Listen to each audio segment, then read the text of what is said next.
Continuemos con la historia del cóctel, pero te recomiendo que vayas a los anteriores capítulos para que puedas entender toda esta historia. Hablemos un poquito de Harry Johnson. Harry Johnson es el autor del primer manual del barman, escrito en Nueva York en 1882 y titulado New and Improved Bartender's Manual. A diferencia del primer libro de cócteles de Jerry Thomas, la obra de Johnson incluye capítulos dedicados a la organización del bar, el material, los ingredientes, el arte de las mezclas y el servicio. El libro cuenta también que Johnson se movía por el mundo de los saloons y de los hoteles desde su adolescencia, que aprendió a mezclar bebidas en San Francisco, que trabajó durante 40 años en los principales establecimientos de Nueva York y del país. También en Europa. En 1869, en un concurso organizado en Nueva Orleans, incluso logró el título de mejor barman de Estados Unidos. William Boothby.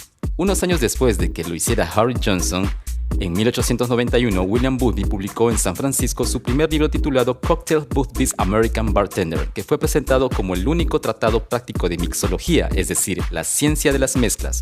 Mixology and mixologist son términos que aparecieron en San Francisco a finales de la década de 1880. El autor apodado Cocktail Boothby en su profesión se presentaba a sí mismo como el primer mixólogo, pero no se sabe si fue él quien inventó el término.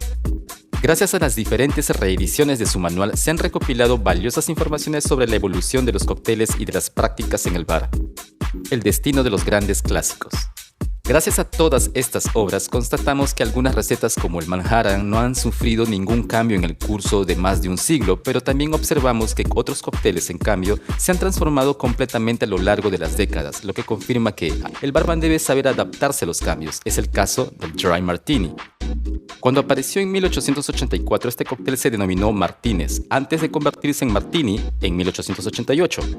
Cabe señalar que para los europeos el nombre se presta a confusión, ya que el Martini Dry no tiene nada que ver con el aperitivo italiano de la casa Martini Rossi, cuya creación se remonta a 1863. La receta del Martini entonces se componía de ginebra, vermut rojo, un bitter concentrado, parecido a la angostura, y una cáscara de limón como elemento decorativo. En la década de 1890 se produjo una primera evolución del Martini. Se podía utilizar bitter de naranja en lugar de la angostura y una guinda podía sustituir a la corteza de limón. A comienzos del siglo XX, el nombre del cóctel y de su composición cambiaron de nuevo. Se convirtió en el Dry Martini. El vermut seco reemplazó al vermut rojo y para resaltar el lado seco de la bebida se propuso un nuevo complemento, la aceituna verde. Frank Newman, primer barman del Grand Hotel de París, fue quien publicó esta receta en 1904 en la segunda edición de su libro American Bar. Poco antes de 1900, Frank Newman, de origen británico, se hizo cargo del bar del Grand Hotel de París situado frente a la Ópera Garnier. Para darse a conocer publicó una obra, American Bar, que fue revisada en 1904 y en la que apareció la primera referencia escrita del Dry Martini. Más tarde, Newman abrió su propio establecimiento, The Cosmopolitan, en Asnières, en el departamento de Hauts-de-Seine, cerca de París. A él se debe la creación en 1927 del Diavola, un trago corto elaborado con ginebra, Dubonnet rojo y leche de almendras. La internacionalización del cóctel. Los combinados se convirtieron en una especialidad estadounidense y con ocasión de las exposiciones universales que se sucedieron en el siglo XIX a ambos lados del Atlántico, los barmans estadounidenses descubrieron al resto del mundo el encanto de esas bebidas americanas cuando los primeros bares de cócteles abrieron sus puertas en Gran Bretaña, Francia y Alemania. Espontáneamente se les dio el nombre de bares americanos.